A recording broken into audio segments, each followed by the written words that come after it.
In this video, I want to talk with you about discernment, but I'm going to approach it from a little bit of a different angle, which is, that's the pattern of God. That's how he has me teaching, and it's how he teaches me. It's also how he teaches in his word, right? He'll give you several parables to help you to understand one concept. And last night, while I was sleeping, one of the things that he kept saying to me was that we have to discern whether someone is in or they're out. And then he started leading me back to what he established originally with his people. And I know that this is probably sounding a little bit weird right now, but stay tuned. I'm going to bring this together. There are only two options. We're either in him or we're not. And a lot of times in counterfeit Christianity, there's this idea that you can kind of fly under the radar, or you could be this sort of on the fence Christian or lukewarm Christian. You don't really have to pick up your cross. You don't really have to become a disciple. You don't really have to do all of the things that Christ has said. And that just isn't truth. We do actually have a covenant with him that we have to pick up. We have to fulfill that covenant. Now, what he established from the beginning is that there were people who were called to him. The Jewish people, the Israelites, were called to him, and everyone else was out. Everyone else was a foreigner. Was this because God is a racist? No, this has nothing to do with race. This simply had to do with him calling a people to himself, and everyone else was out. His plan was always to extend salvation to the Gentiles, to extend salvation to all those who would actually have a heart for him, regardless of language, nations, race.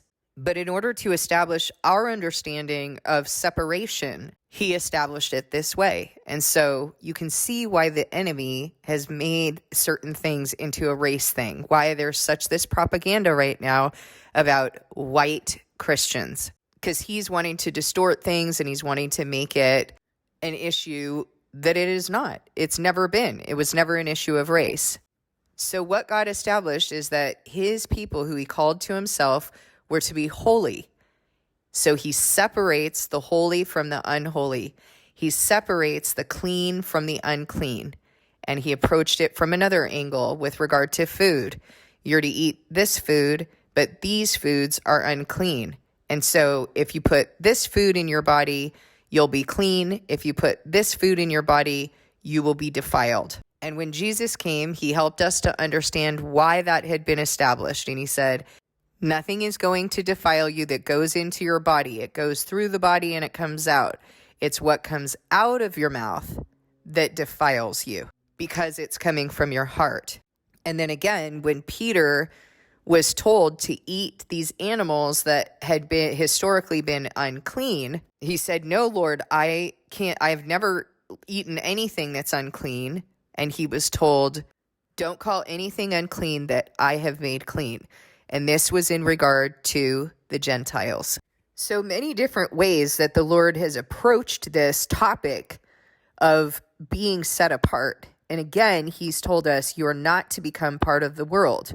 You are not to become conformed to the pattern of the world. You are to be conformed to me. You are to have a heart after me.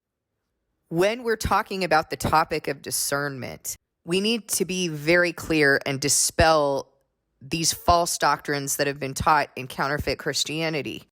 I shared with you an example yesterday regarding this topic of someone bringing a homeless person to come and sleep in their car and live in their driveway, which, by the way, is not necessarily my issue. My issue is that this is a person who is wandering through this neighborhood, half-clothed, loitering about. They're not utilizing the resources that have been extended to them correctly. There are resources for people. I shared with you that there were resources for me. I did get off the street. I did live as a homeless person at one point in my life. It required me to take personal responsibility. It required me to know what that personal responsibility is and to utilize the resources that were being extended to me correctly without making them my idol and becoming dependent on the resources, but rather to be connected to God and asking him, what steps do I need to take? And then he sent the resources and made them available. But again, mutual covenant. I have my responsibility, he has his. And as long as we're taking care of our responsibility in fidelity to him, he is faithful to us. The attitude in counterfeit Christianity is that, well, if I was lost and now I'm found, everyone else is too. Well, first of all, you have to bear the fruit of having been found, and so do they. You don't just go out there and start helping everyone because you think you're going to get brownie points in heaven. There are other things that God has commanded as well in the Word, and all of them need to be taken together. We associate with those with whom we are in agreement. We need to discern the fruit and test the spirit in others. And if they're bearing certain fruit of the enemy, we're told to have nothing to do with those people. We don't just start treating everybody equally. We treat people according to the commands that God has established, the instructions that God has established. And so if someone is just taking and they are not giving glory to God, they're not being led by God, they're taking for self, we don't continue to give. Let me give you an example of that in Scripture. When the apostles were going out and sharing the message of the kingdom, Christ very specifically told them, if they don't receive my message, if they don't receive the peace or are undeserving of the peace that you are leaving with them, take it back and leave and dust your feet in protest. He didn't say, keep giving to that person and just hang out until they get it. Nope. They are either bearing the fruit of making the decision to be in him or they are not. You don't go collect people from the street and bring them into your neighborhood and terrorize everybody else who's living responsibly because of a weird idea that you have about what it means to be Christian that is neither commonsensical nor biblical. This has led to many, many problems.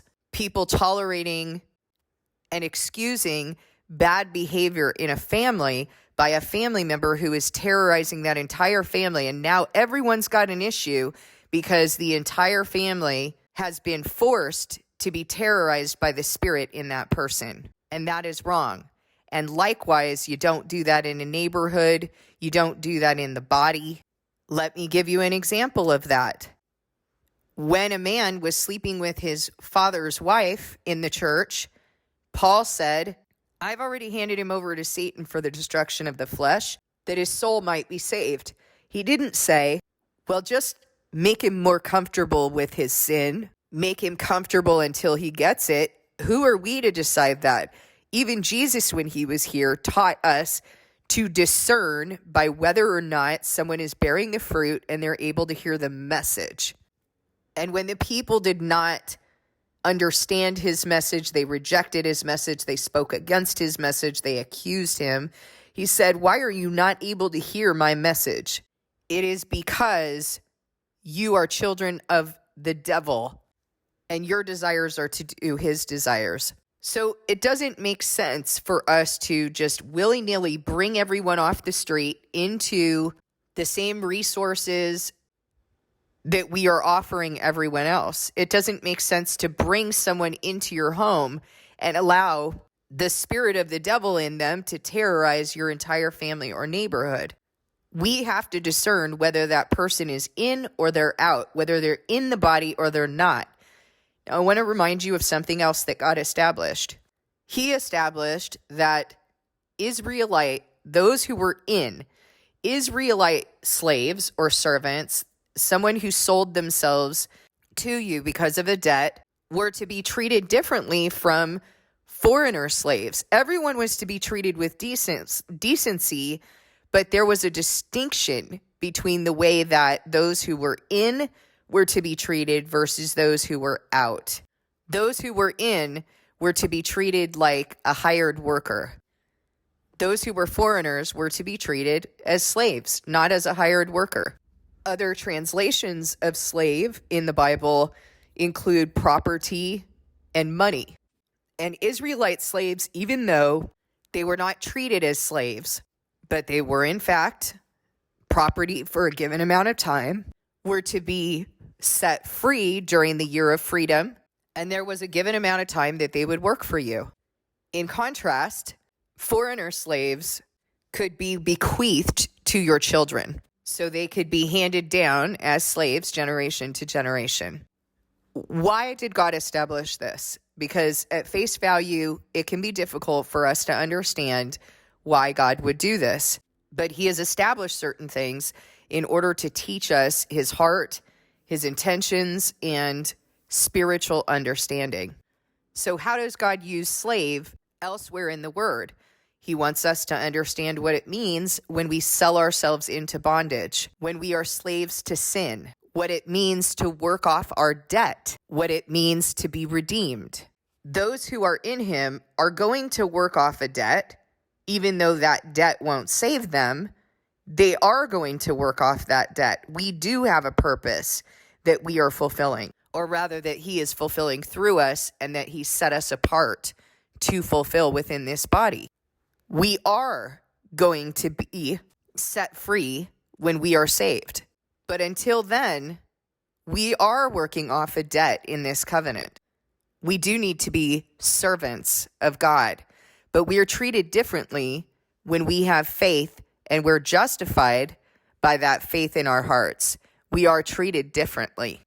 And in Ezekiel, when we're looking at the third temple, there's a distinction between those who become sons of God, sons of the prince, who have an inheritance that belongs to them and is irrevocable, versus the slaves who are serving, who also, he says, he's giving a gift to them, but they have no inheritance. During the year of freedom, that gift will revert back to him. But with his sons, their inheritance belongs to them and it is irrevocable. Now, why am I going through this? Because you need to understand the difference between those who are in the world and those who are his. And you've been taught to understand that difference in the word. You are to discern the fruit and test the spirit.